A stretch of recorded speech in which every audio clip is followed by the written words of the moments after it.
नमस्कार. आज नवरात्राचा 5वा दिवस. आज आपण माहिती घेणार आहोत विशुद्धी चक्राविषयी. विशुद्धी चक्र जे गळ्याच्या मध्यभागी असतं. चला जाणून घेऊया विशुद्धी चक्राच्या नियंत्रणाखाली असणाऱ्या अवयवांविषयी. घसा, स्वरयंत्र, मान, खांदे, जबडा, तोंड आणि कान. विशुद्धी चक्राच्या नियंत्रणाखाली असलेल्या या अवयवांमध्ये साठणाऱ्या नकारात्मक भावना. घसा, भावना व्यक्त करण्याची वाटणारी भीती, खरं बोलण्याचं आलेलं दडपण, स्वतःला व्यक्त करता न आल्यामुळे होणारी घुसमट, असमर्थता.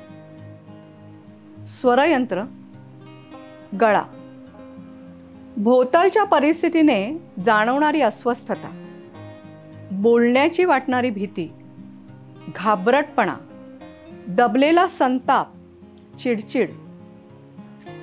मान, जबाबदाऱ्यांचं ओझं आल्यामुळे वाटणारी भीती, प्रत्येक गोष्टीविषयी वाटणारी चिंता, स्वतःला कमी लेखायची वृत्ती, ताठरपणा, हट्टीपणा.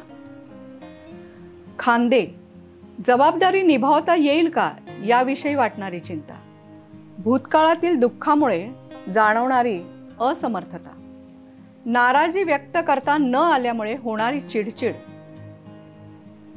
जबडा, मत व्यक्त करण्याची वाटणारी भीती, बोलण्याची वाटणारी भीती, भावना व्यक्त करण्यामध्ये जाणवणारी असमर्थता, दुबळेपणा, लाजाळूपणा.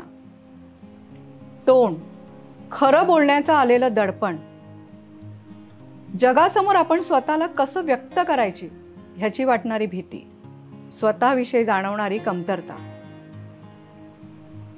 कान, टीका, दूषणं, वाईट शब्द ऐकल्याने होणारी घुसमट, सत्य ऐकण्याची वाटणारी भीती, दुःख, विरोध होण्याची वाटणारी भीती, अविश्वास. विशुद्धी चक्राची ऊर्जा असंतुलित असेल तर खालील आजार होण्याची शक्यता असते.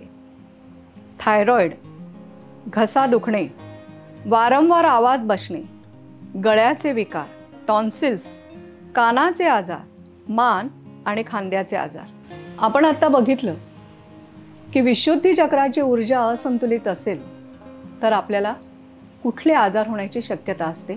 त्याचप्रमाणे आपण जाणूनही घेतले की विशुद्धी चक्राशी निगडित अवयव कुठले आणि तिथे साठणाऱ्या नकारात्मक भावना कुठल्या.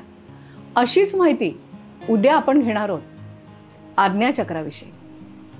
वृषाली लेले यूट्यूब चॅनलवरती 22 सप्टेंबरला शारीरिक आणि मानसिक स्वास्थ्य येण्याकरता एक मेडिटेशन रिलीज केलेलं आहे. ते नक्की ऐका आणि स्वतःच्या मानसिक आणि शारीरिक स्वास्थ्यासाठी एक कृती करा. छोटीशी कृती, मेडिटेशन, ऐकण्याची कृती. चला तर मग भेटूया उद्याच्या एपिसोडमध्ये. धन्यवाद.